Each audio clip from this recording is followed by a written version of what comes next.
Shalom, kita jumpa kembali dalam Renungan Gosyen Mata. Haleluya, saudaraku yang dikasihi dan diberkati Tuhan. Renungan pagi hari ini bertema, Roh Kudus menolong kita berdoa. Bacaan firman terambil dari Roma pasal yang ke-8 ayat 26. Demikian firman Tuhan. Demikian juga Roh membantu kita dalam kelemahan kita, sebab kita tidak tahu bagaimana sebenarnya harus berdoa, tetapi Roh sendiri berdoa untuk kita kepada Allah dengan keluhan-keluhan yang tidak terucapkan.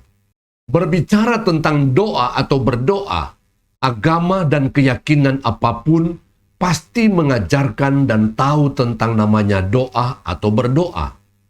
Dalam Kamus Bahasa Indonesia, KBBI, doa adalah permohonan, harapan, permintaan, pujian kepada Tuhan. Berdoa adalah mengucapkan, memanjatkan doa kepada Tuhan. Maka terlebih kita sebagai orang percaya, anak-anak Allah, kita pasti tahu melalui doa kita membangun keintiman dengan Tuhan. Rasul Paulus mengatakan bahwa kita bisa dan biasa berdoa dengan akal budi kita, yaitu berdoa dengan mengucapkan kata-kata yang kita mengerti, dan orang-orang di sekitar kita pun mengerti. Apakah itu dengan menggunakan bahasa daerah, bahasa Indonesia, bahasa Inggris, dan lain-lain sebagainya. Ketika kita berdoa dengan akal budi kita, maka kita berdoa dengan memikirkan kata demi kata yang akan kita rangkai menjadi satu atau lebih kalimat doa. Kita percaya bahwa dengan bahasa apapun kita berdoa, tidaklah salah apalagi berdosa, dan Allah Bapa di sorga pasti mendengarnya. Tetapi apabila kita jujur, berdoa dengan akal budi sangatlah terbatas. Pikiran kita manusia pasti terbatas untuk merangkai kata demi kata. Karena itu ada orang yang akan menolak apabila disuruh berdoa. Allah Bapa di dalam Yesus Kristus sangat mengerti keterbatasan kita untuk berdoa dengan akal budi.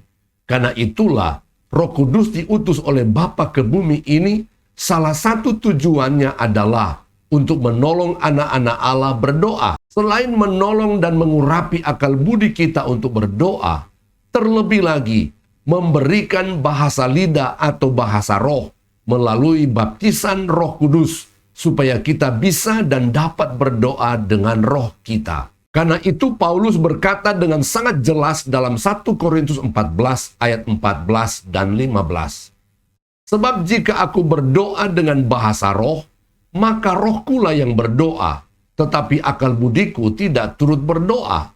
Jadi, apakah yang harus kubuat? Aku akan berdoa dengan rohku, tetapi aku akan berdoa juga dengan akal budiku.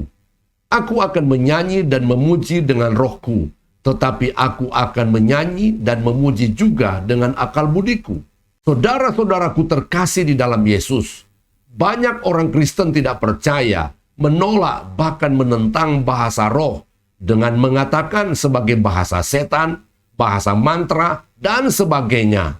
Tetapi berbahagialah kita yang menerima dan menggunakannya untuk berdoa kepada Tuhan Yesus Kristus. Doa dengan akal budi adalah doa dalam dimensi natural, tetapi doa dalam roh adalah doa dalam dimensi supranatural atau dimensi ilahi. Amin. Tuhan Yesus memberkati.